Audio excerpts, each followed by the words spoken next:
आपने तो हमारी खबर प्रीएम्प्ट कर दी सर, ये बता दें अपने दर्शकों को। रूसी नहीं, कोई बात नहीं सर, रूसी अरे सर, रूसी राष्ट्रपति पुतिन जल्द भारत आने वाले हैं। अब तो बादाम बेच रहे थे, कहा कि अक्ल तेज होती है इससे। उन्होंने पहले किसी को खिलाया और उससे कहा कि देखो ये अक्ल अभी खाना मत, तुम ये बताओ एक बोरी चावल में कितने दाने होते हैं। उसने कहा ये तो नहीं पता है। बोले अब एक काम करो, 2-3 बादाम खा लो। जब उन्होंने खा लिया तो बोले कि अब ये बताओ 1 दर्जन केला मतलब कितना केला होता है। उन्होंने कहा 12। देखो अकल आ गई ना। अब ये जो है ट्रंप के विशेष दूत विटकॉफ का रूस का दौरा। अगली खबर देखिए, क्रेमलिन में प्रेसिडेंट पुतिन के साथ 3 घंटे तक बातचीत। रूस यूक्रेन शांति वार्ता को लेकर दोनों में बात हुई, युद्ध विराम पर समझौते की उम्मीद बढ़ी। अगली खबर भी देख लीजिए, पुतिन से फेस टू फेस मिलना चाहते हैं ट्रंप, अगले हफ्ते मुलाकात की योजना बना रहे हैं। बैठक में जेलेंस्की को भी शामिल कराने की चाह है। यूक्रेन में जंग रुकवाने को लेकर चर्चा संभव है। मतलब फेस टू फेस मिलेंगे पुतिन के साथ, उसके बाद जेलेंस्की को भी उसमें शामिल कराएंगे। ये जो कर रहे हैं, ये जो इन्होंने सोचा है, क्या ये वाकई होगा और क्या इससे युद्ध वाकई शांत होगा, या ये भी खुद को चर्चा में लाने और नोबेल पीस प्राइज की तरफ के रास्ते जो है प्रशस्त करने की दिशा में एक कदम है। देखिए ऐसा है, टाको की वर्ड की बात हुई तो मैं आपके चैनल पे एक अनुमति मांगता हूं कि उसका मैं फुल फॉर्म बता दूं। उसका फुल फॉर्म यह है, ट्रंप ऑलवेज चिकन्स आउट। टाको वहां एक बड़ी अच्छी खाने की डिश मानी जाती है, ट्रंप ऑलवेज चिकन्स आउट। तो जहां तक ये बात है, ये जो बात हो रही है, जाएंगे तो अगर उसी टाको को लगाइए तो इन्होंने जो आज तक बोला है कह देंगे ठीक है, मैं तो ऐसे ही कह रहा था। वो तो यू टर्न, फिर सर्कुलर टर्न, फिर any turn, nobody knows which turn. और आज ये क्या बोलेंगे, कल क्या बोलेंगे, परसों क्या बोलेंगे। तो इन्होंने दोस्त और दुश्मन के फर्क को हटा दिया है। एक बात जो है ना, धरातल की जो बातें हैं, आज आपने हमारे एनएसए भी वहां पहुंचे हुए हैं, विटकॉफ साहब भी, रशिया वहां विटकॉफ भी हैं, जो मेरे ख्याल से मेरे जो इंफॉर्मेशन कहती है कि इनकी बातचीत अच्छी हुई नहीं। मगर एक चीज वहां से आ गई, हमारे पुतिन साहब आ रहे हैं भारत। वो लास्ट वीक ऑफ अगस्त में तो हमारी खबर प्रीएम्प्ट कर दी सर, ये बता दें अपने दर्शकों को। रूसी नहीं, कोई बात नहीं सर, रूसी अरे रूसी राष्ट्रपति पुतिन जल्द भारत आने वाले हैं। मॉस्को में एनएसए डोवाल ने दौरे की पुष्टि की है। ऑपरेशन सिंदूर के बाद एनएसए की पहली मॉस्को यात्रा। ट्रंप की टिप्पणियों के बीच पुतिन की यात्रा बेहद अहम। अब पुतिन भारत आ रहे हैं, भारत के प्रधानमंत्री चाइना जा रहे हैं, आरआईसी की चर्चा हो रही है और पूरी दुनिया में अपनी विलेन वाली छवि को और बढ़ाते जा रहे हैं ट्रंप। तो दुनिया का होने क्या वाला है? देखिए, चाइना में केवल नहीं कि हमारे मोदी जी से होंगे और शी जिनपिंग होंगे, वहां पुतिन भी होंगे। डोभाल साहब ने इस बारे में जानकारी भी दी है सर, वो सुन लीजिए जरा। We are very excited and delighted to learn about the visit of His Excellency the President of Russia, President Putin, to India.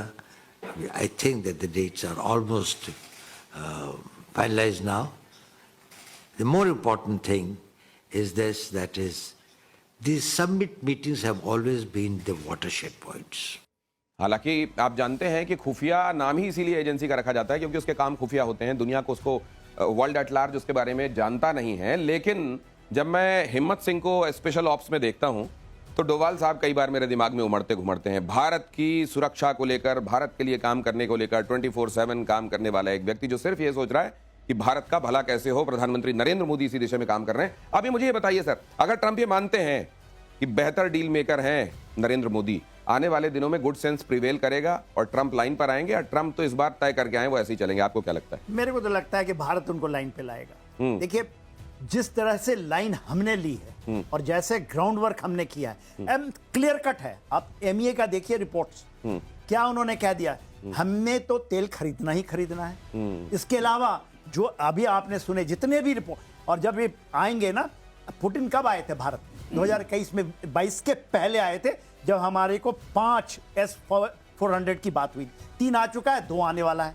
और देखिए, ये मानिए कि वो रोकना चाहते हैं, रुकेगा, थमेगा, उसके पहले भारत आएंगे। और ये जो आप आरआईसी की बात करते हैं, ये होगा 100%, क्योंकि रीसेटिंग है ग्लोबल ऑर्डर की। सर, कुछ चीजों को रहने के लिए ना कॉन्टिन्यूअस थ्रेट परसेप्शन की आवश्यकता होती है। क्या अमेरिका वाला ये थ्रेट बना रहेगा तो ही आरआईसी बनेगा और बना रहेगा? बिल्कुल सही। कोई भी, आपने ठीक कहा कि अगर एक गुट बनता है तो उसके पीछे कोई ना कोई एडवर्सरी होता है। तो इस जैसे नाटो बना था, रशिया के पटाक्षेप में बना था कि यूएसएसआर है, नाटो बना। तो उसी तरीके से वासेनार एग्रीमेंट, जितने भी एग्रीमेंट्स होते हैं वो सारे के सारे किसी न किसी को लेके, क्वाड क्यों बना? क्योंकि चाइना का एक प्रभाव था।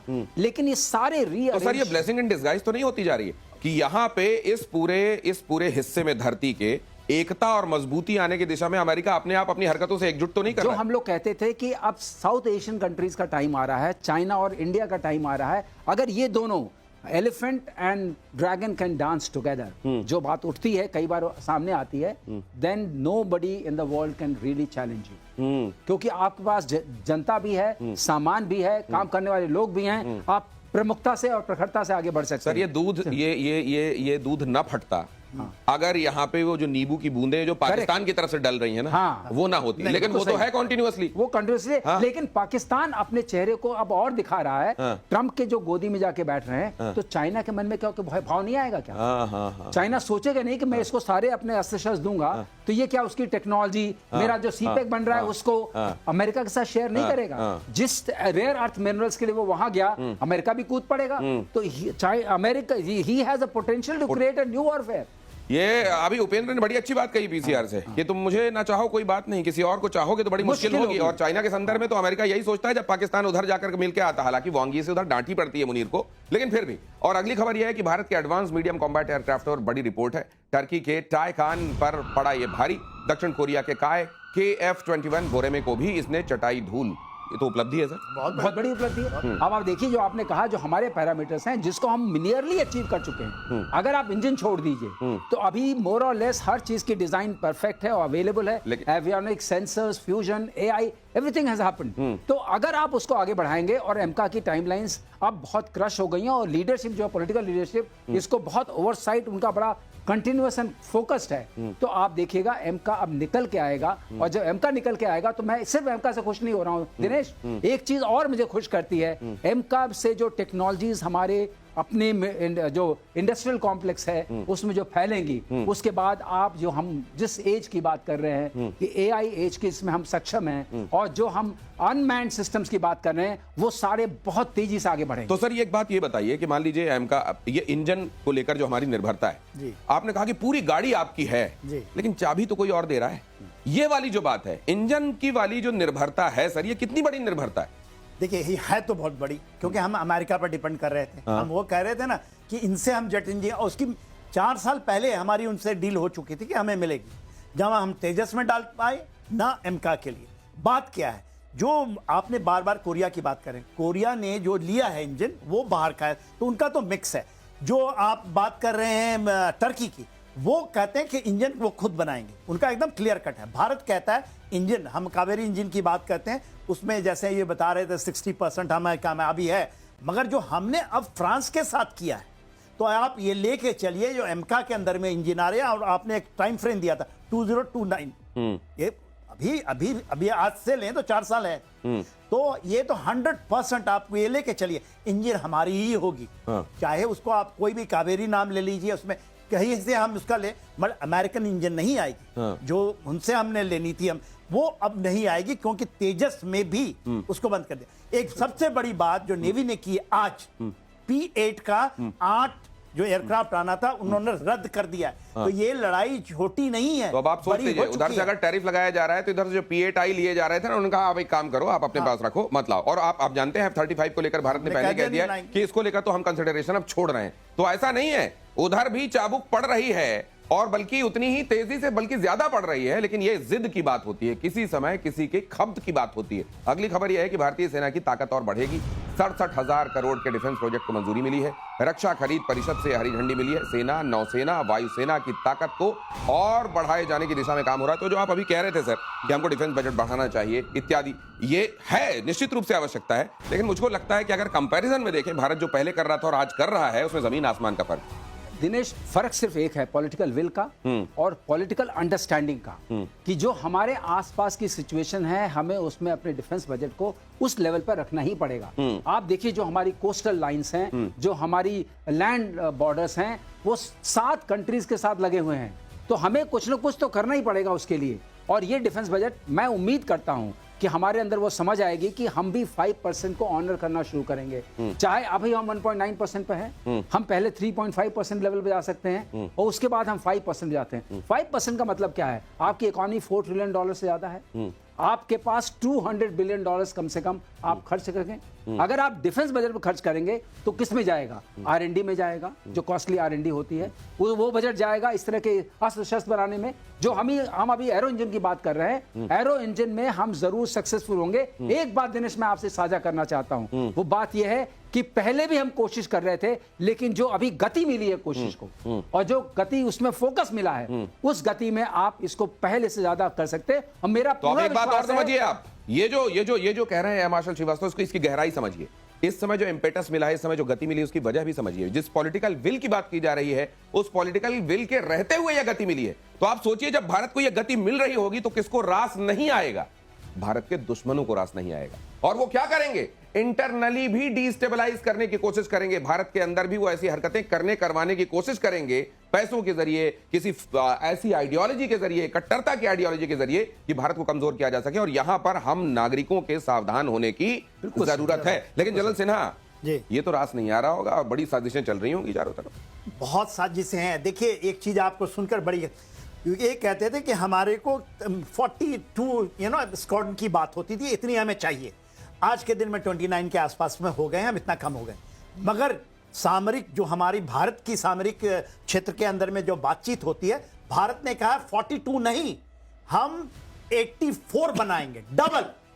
और ये उसने एक टाइम फ्रेम रखा है 10 साल का।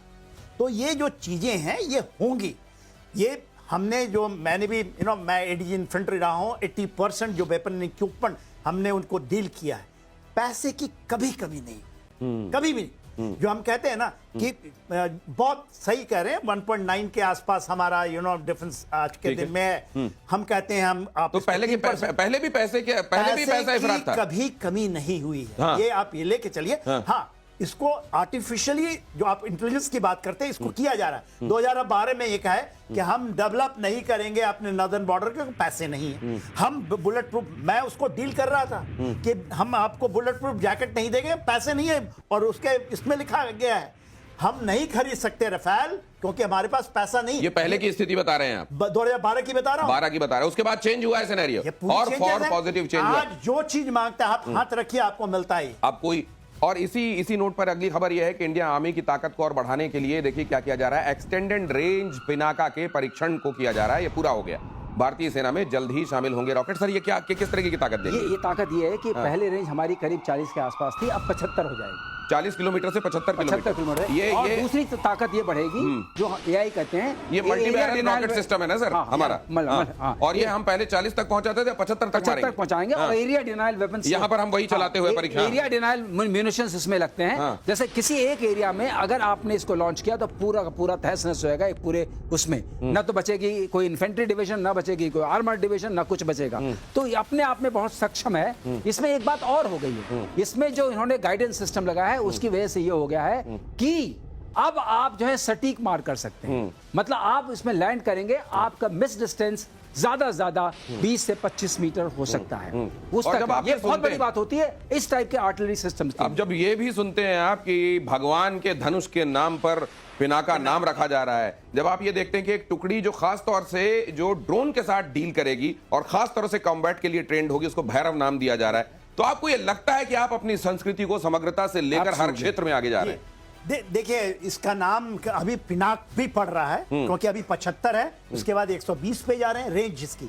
और प्रिसीजन पहले गाइडेड नहीं होती। जब हम ये ग्रैड थी जो बात कर रहे थे जिसकी रेंज 39 थी, उसमें गाइडेड नहीं था। आप पिन पॉइंट एरिया वेपन थी, 2x2 को आप डिस्ट्रॉय कर सकते थे। मगर जो अब है, आप पिन पॉइंट, और उसकी मार करने की क्षमता 3 मीटर की होगी, सेम ब्रह्मोस की है। क्योंकि इसकी जो गाइडेंस सिस्टम है जो ब्रह्मोस में लग रही है सेम है। हर एक, जो कि ये देखिए 12 लॉन्चरों का एक ही होता है, ये मल्टी बैरल रॉकेट है ना, रॉकेट लगे हुए 12 हैं। आप 12 को 12 दिशा में भेज सकते हैं।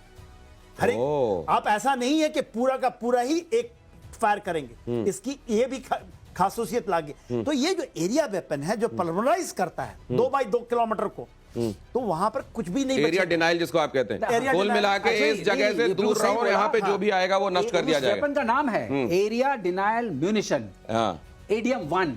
तो वो भी इसमें लग रहा है। तो इसका मतलब आपने अपने उसको ठीक किया जहां से लॉन्च करते हैं, और उसके बाद आपने जो उसके अंदर म्यूनिशन डाला उसमें भी ताकत बढ़ाई।